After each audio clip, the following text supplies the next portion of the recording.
Have you just left school or university and have no idea what to do next? Perhaps you could be like one of the thousands of others looking to discover themselves and contemplating life living in Australia. The 417 working holiday visa is open to people normally under 30 from around 19 mainly European countries. Is it the perfect opportunity to sample the lifestyle Australia has to offer, or is it up to 3 years of financial struggle trying to find work and accommodation to support yourself? Well, I spoke to Jaime, who for the last few months has travelled through Southeast Asia and has finally found himself a job in the middle of Australian nowhere. Is the Australian dream everything it's cracked up to be? And what's the number one piece of advice for anyone looking to move to Australia on a working holiday visa? I guess we'll find out. G'day, Jaime. Hello. How you going? Yeah, awesome. So good. Yeah, you're about to take my niece away camping for her first Australian experience.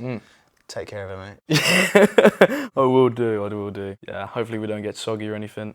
Yeah, the weather, why is it always British people? We always end up talking about the weather on these things. But for anyone that doesn't know, it is absolutely pissing it down at the moment. It's the middle of winter.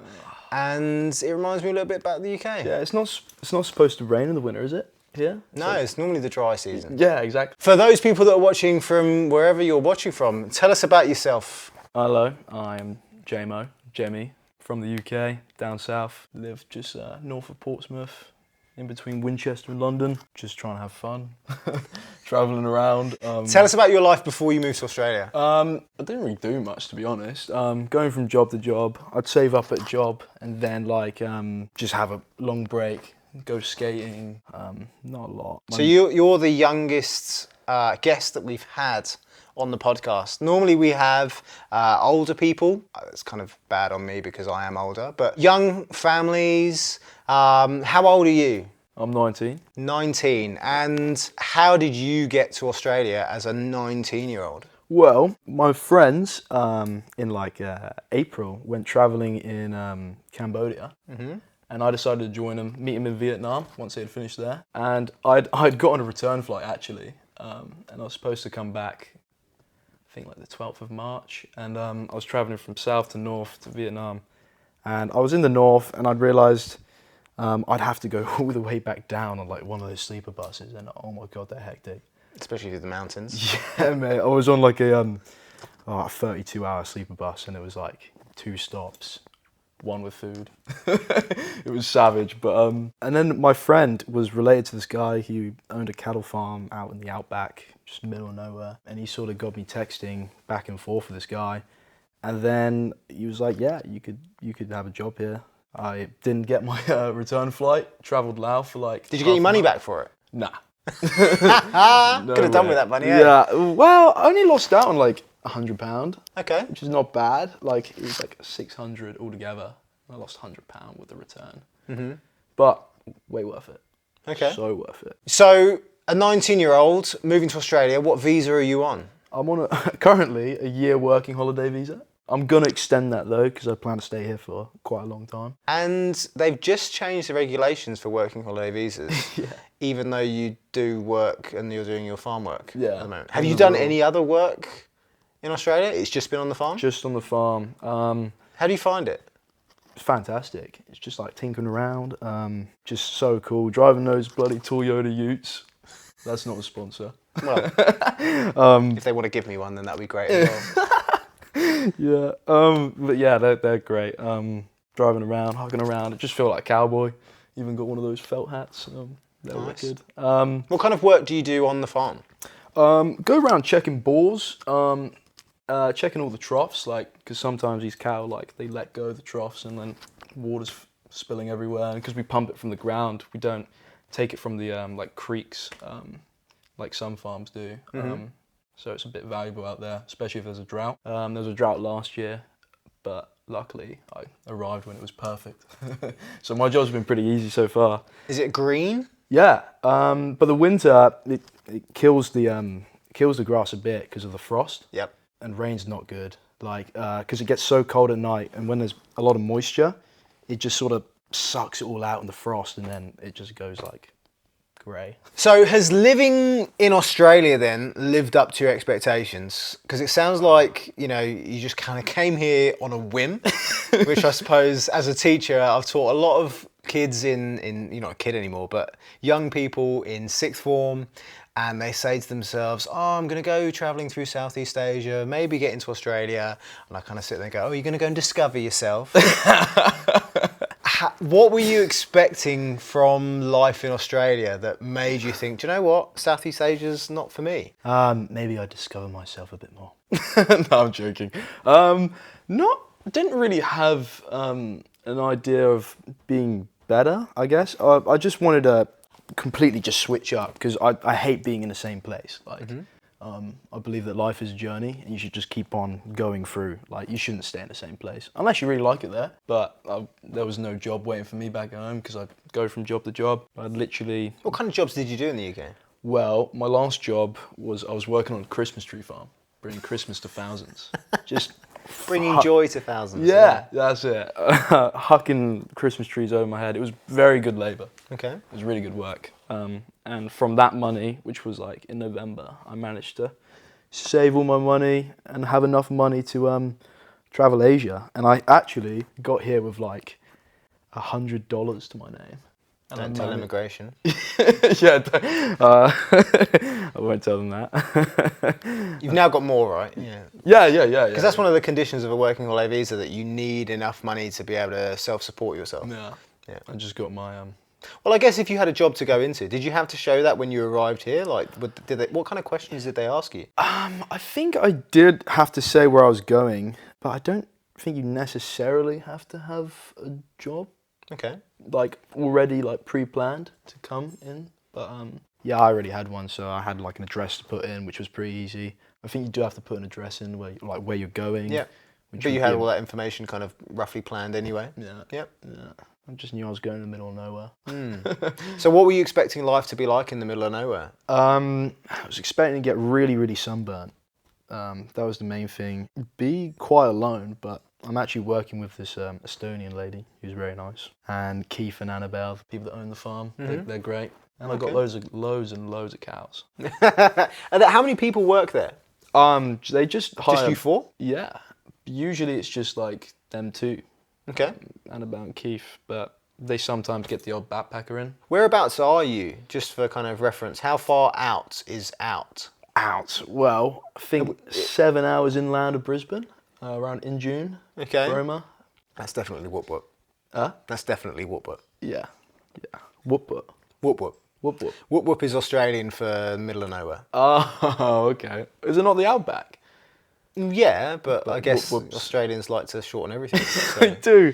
I don't know how whoop whoop is short for outback, but yeah. Whoop whoop. I've had people call me blue because of my hair colour. They're taking the piss? I don't know. I think they just like to make weird sayings. Like, I think they're taking the piss. Blue? What? That means they like you, so they should be okay. If they're taking the piss out of you, you'll be fine. Yeah, right. Living in Whoop Whoop, in the outback, what has been the biggest challenge for you? Because that's not what most people do moving to Australia. Like, No. the concept of farm work, which I think for British residents now, you don't even have to do farm work to be able to extend your visa. I just ended up But doing you just ended up loving it. Yeah. But like they don't, for lots of people, they don't want to do that. So for anyone thinking that they want to move here on a working holiday visa and they maybe have to do farm work to extend their visa, what's been your biggest challenge? What's been something that you didn't like? I don't like how isolated it is. That's the only thing. But at the same time, I love it. Okay. I don't know. I really like the job out there. Why don't you like the isolation? Because, what about well, the it's isolation just because my friends aren't there. Like, I came here sort of on my own. I came here with two of my mates. I had to say goodbye to them the other day. And after Winnie's gone, then I'll be alone on the other side of the world. Yeah? Yeah. Well, then maybe that might be the reason why you decide to move on a little bit. Well, I've got the big plan of the big bike ride. Oh, tell us about the big bike ride. I'm gonna go do the bicentennial route. What's that? I'm pretty sure it's an old horse track in Australia. It goes from Cooktown all the way down to Melbourne. The kind of trail was a bit screw with. Like Is that inland, coastal? inland? Mixture of both? It doesn't really go coastal. Probably like the closest it gets is like 2 hours, but it goes like along the Great Dividing Range. Okay. Which would be sick. And how are you doing that? On a bike? Yeah, on a bike. Yeah. Like a push bike? Yeah.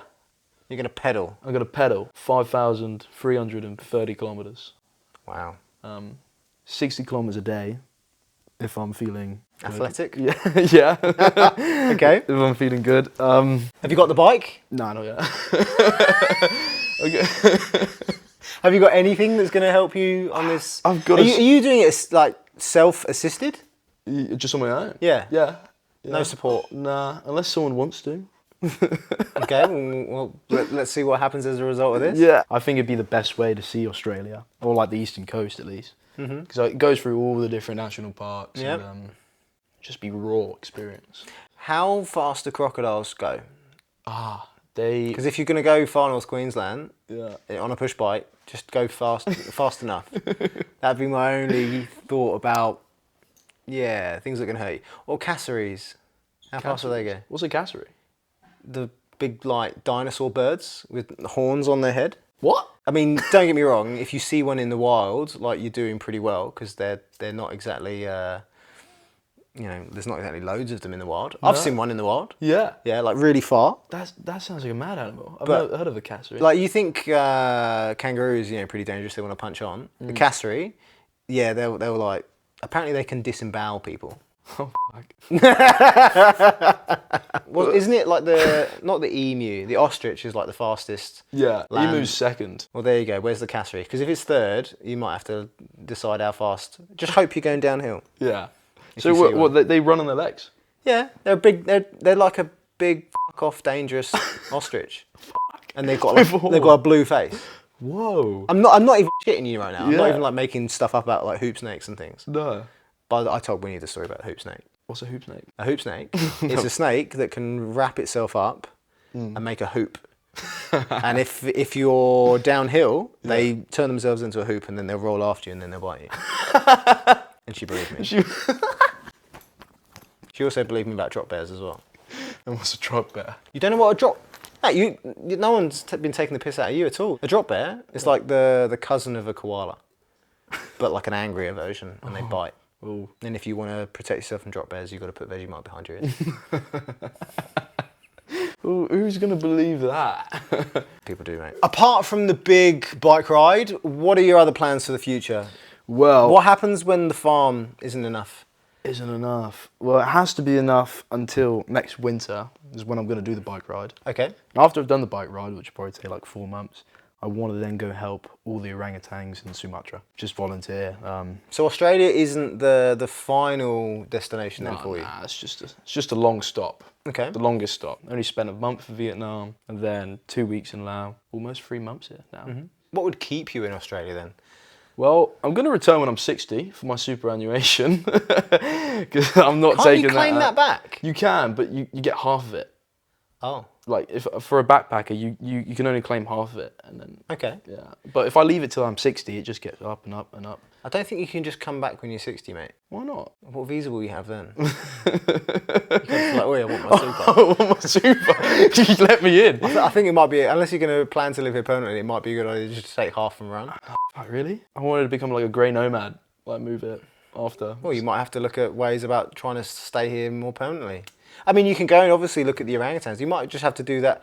I don't know how it works with a working holiday visa. Like, can you even leave on a mini holiday and then come back in? Yes. So you can do that. I can leave the country as much as I want, but I need to do 3 months of work for the first year. Okay. And then I think second year is a little longer work, and then the third year you have to work 6 months. I think it works in tiers, and then once you've done your third year, then you can apply for a citizenship, I don't know about citizenship, mate. maybe a sponsorship. Oh, you can definitely get sponsorship anytime. Anytime. I think that's a route that lots of people try and find after their working holiday visa, because you're building up, I guess, loads of contacts with people, and eventually, work is quite hard to come by here, and as long as you're willing to work and you're pretty good at working, you'll find someone eventually that goes, hey, I couldn't fill that job role, I need you to fill it. Do you want to do it for 2 years?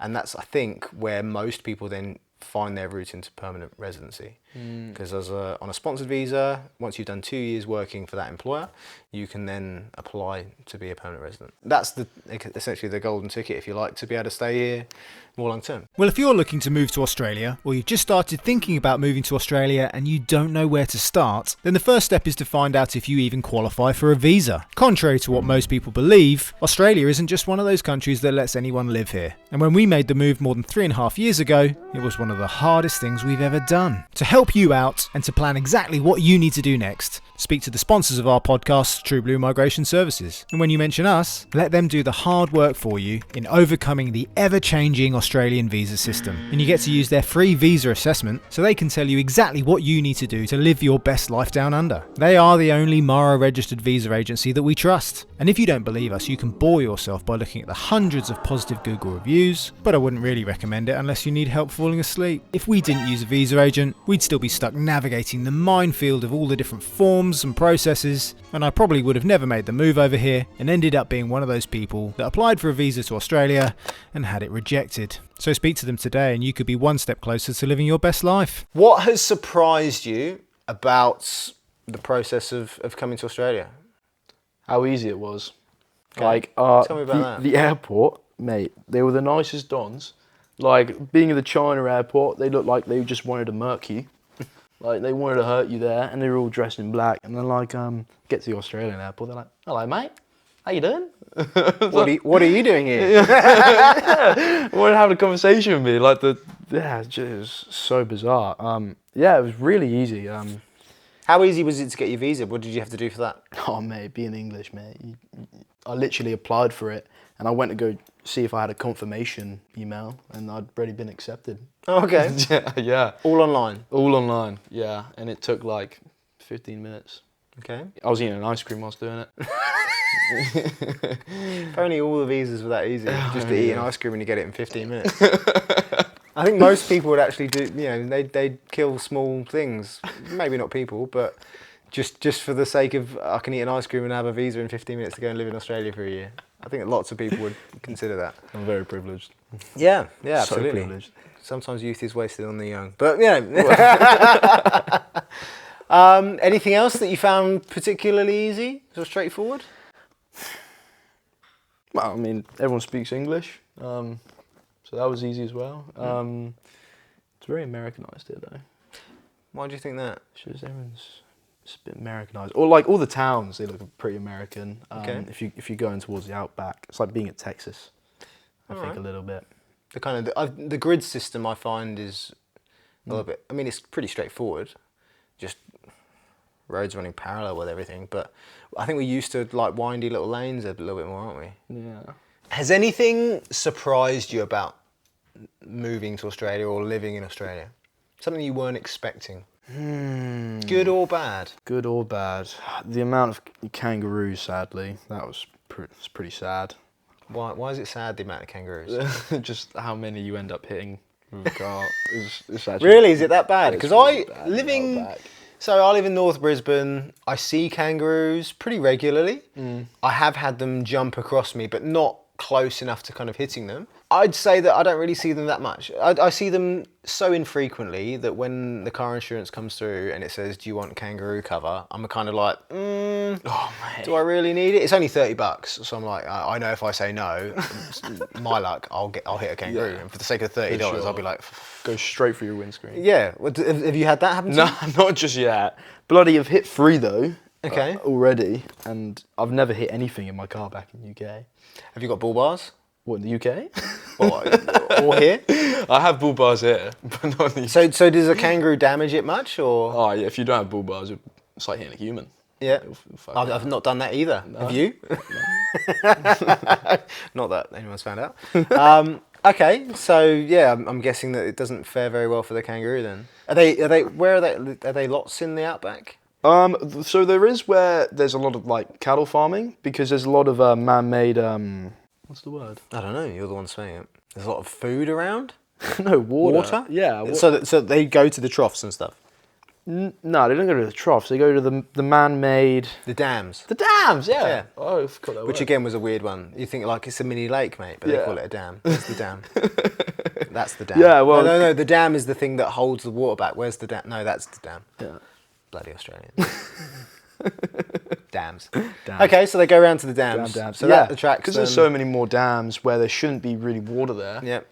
Then there's now a higher population of kangaroo. Okay. So when it's dusk is the bad time for them. Yep. They just love headlights. And they are a pest. They are a pest. And farmers hate them. Yeah. We like wallaroos because they're a bit more... A what? A wallaroo. What's a wallaroo? Mixed between a wallaby Oh, a wallaby and a kangaroo. Yeah. Is that a thing? Yeah. I thought you either get a wallaby or a kangaroo. Yeah, you get Are you wallaroos. taking the piss out of me now? No, I'm not. I'm not. Okay. Unless he was taking the piss out of me. Like, there's wallaroos. Maybe we've been double done. I'll have to Maybe. Google. Maybe. Google They're quite dark. And they're smaller than kangaroos. A wallaroo. It's a thing. Yeah. Common wallaroo, also known as the Euro Hill wallaroo. Mm. There's also a town in South Australia called Wallaroo. An animal I do really want to see is a platypus. Pretty hard to see, I think. You reckon? Would that complete your Australian Oh, experience? mate, that would be the dream. Anything else you want to see? A koala bear. I haven't seen a koala bear yet. But I've heard they're just... Not even in the wild? Nah. Do you not have like many eucalyptus trees and stuff? We do. Like, we have the right habitat for them, but they're just not there. Okay. I don't know why. Winnie's seen one. She's only been here 3 days. Yeah, what's that about? Well, It's you a- haven't seen a wallaroo. And you've been here how long? Yeah, I know. Yeah. I was feeling pretty full with my Australian experience up until now. Now I feel empty. Now you need to see a wallaroo. Thanks, Jamie. You're welcome. Now, you've had a pretty easy journey moving over here, it seems. Yeah. Do you have any regrets? Not many. I mean, I was pretty close to not even coming, to be honest, because I just didn't want to get out of that comfort zone. Okay. So it's just, yeah, like it's going to be so different. Like I was just like, I should just go home, call it a holiday at Vietnam. But What made you not? I don't know. I kind of just sucked it up. I was like, get over yourself. Was it the promise of money? Do you get paid well? I do get paid well. Okay. I do get paid Do you well. want to share with us? How much does working on a farm in the middle of nowhere pay you? $250 a day. And I get free accommodation and free food. And because you're in the middle of nowhere, You can't spend it really. nah. Where's the nearest pub? It's about 30 minutes away. What, in a car? Yeah. That's where the nearest town is. But that's in June, and there's like, you got a spa there, a pub, essentials. I'm assuming when you say spa, you mean the shop, not like a Yeah, not massage and a facial. No, I meant the shop. Can you imagine if you went to Injune and said, is there anywhere that I can get like a massage or a facial done here? They'd be like, You're in the wrong place, mate. What are you doing? you should do it next time. That'd be a good joke. Yeah, and then Roma's like an hour and a half away. Okay. And that's where you like would go shopping for your food because a spa's expensive. How much is a 6-pack of beer? I haven't bought a 6-pack of beer there. What have you bought there? How do you know it's expensive? Because Someone told you. yeah. I don't do the shopping either. It's for free. The food. Yeah, well, fair enough. If you could do it all again, what would you change? I did get this lovely little sky here Tell us about that. from a wakeboard. It was the first time I ever did it. Me and my mates. took it. Wakeboarding out west. No. It was down near Seals Rock, Blues Beach. Okay. In one of the lakes. We took a boat out, and it was the first time I ever did it. We were trying like for an hour, trying to actually get going on this thing, and I finally got going. Like the sun was setting, it was beautiful. Like the setting was perfect, and then I fall off it eventually after riding, the time of my life, and I like swim back up the water. Bloody, the board hits me straight in the face. Almost took my eye out. Eye sockets are a bloody amazing thing. Yeah. Like how your eyes are like in there and it's sort of Protected. yeah. From wakeboards. Yeah. For wakeboards specifically. Did you experience Australian Medicare? Well, I did go to hospital. I don't have travel insurance. You don't need travel insurance as a British national. No? No. What do you need? Well, you can get Medicare. Have you got Medicare yet? I'd recommend applying for Medicare. Could be a good thing that could help you. But you are also under what's called a reciprocal health agreement. With the NHS? Yeah. Yeah. So it essentially works in the same way as Australians can go to the UK and get emergency healthcare if they need it, and it works both ways. So if you needed stitches or anything, they'll do it for you. Should fix you up. Like if you broke your leg, they'll fix you up for free.